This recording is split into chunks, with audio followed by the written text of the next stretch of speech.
uli sa kalye, tubig umaapaw. Floods again in the streets, water overflowing. Habagat humahagupit, lupa kinakamot. The southwest monsoon strikes, the land is scratched and torn. Mga tahanan lumubog, pangarap naputol.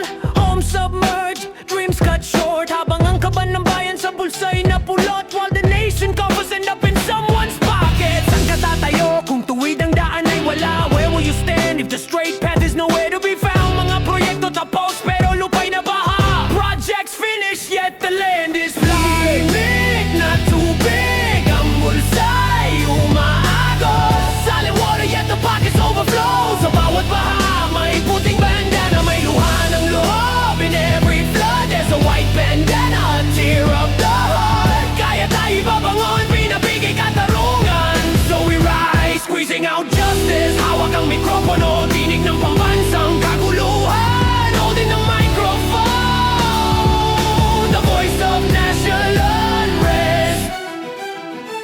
Korupsyon sa ilalim, ghost na kontrata. Corruption underground, ghost contracts in action. Sabi nila para sa masa pero sa ilan lang ang lata. They say it's for the people, but only if you get the benefit. Bagsak ang tiwala ng bayan. Sabi 9 sa 10 sa what's sa tabing. The people's trust falls. 9 out of 10 say collusion behind closed doors. Habang ang daliri tinusok sa sigmura ng taong bayan. While fingers poke at the people's stomachs para sa kanila mansyon. Para sa atin bahat dusa for their mansion. For us floods and suffering. Sinabi ni Arcobispo, hindi lang klima ang problema, ito'y korupsyon. The Archbishop said, it's not just climate, it's corruption. Hindi kami susuko kahit bahay, walang katapusan. We won't give up even if floods seem endless.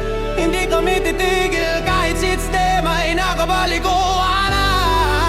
We won't stop even if the system keeps looping. Bawat drop ng ulan ay krus ng sambayanan. Every raindrop is the people's cross. Bawat kontratang pansamantala ay hudyat ng hirap. Every temporary contract signals endless hardship. Sabi nila, proteksyon sa baha, budget na nakatakda. They said flood protection, the budget was set. Pero 25-70% lang ang napupunta. But only 25-70% actually reaches its goal. Daan-daang bilyon na lugi sa mandirig, makontra tubig. Hundreds of billions lost in the battle against water. Tubig pa rin ang bumabalik sa tahanan sa gitna ng gabi. Yet water keeps returning inside homes in the middle of the night. Mga kontraktor at politiko sabot sa entablado. Contractors and politicians colluding on stage. Monopolyo, pamilya, kaalyado. Sistema lumalala, monopoly is family's allies.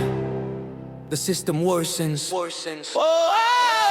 Tahimik na tubig, ang bulsa'y umaagos. Solid water yet the pockets overflow. Sa bawat baha may puting bandana, may luha ng loob. In every flood there's a white bandana, a tear of the heart. Kaya tayo babangon, pinapiga'y katarungan. So we rise, squeezing out justice. Hawak ang mikropono, tinig ng pambansang kaguluhan.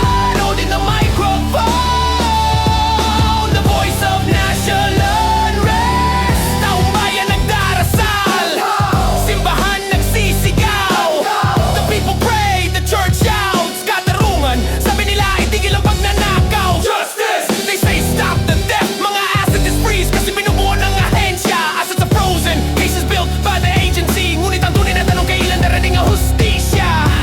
But the real question, when will justice arrive? Saan ang proyekto na may kalidad? Hindi banala. Where are the projects with quality, not superficial? Saan ang proteksyon sa tao? Hindi sa bulsa ng may dala. Where is the protection for people, not the pockets of the elite?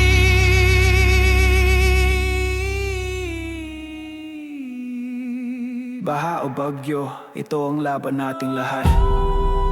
Flood or storm, this is our fight. Hindi lang laban sa tubig, laban sa sistema, laban sa katiwalian. Not just a fight against water, a fight against the system, against corruption. Tinig ng masa'y magmumula sa mikropono.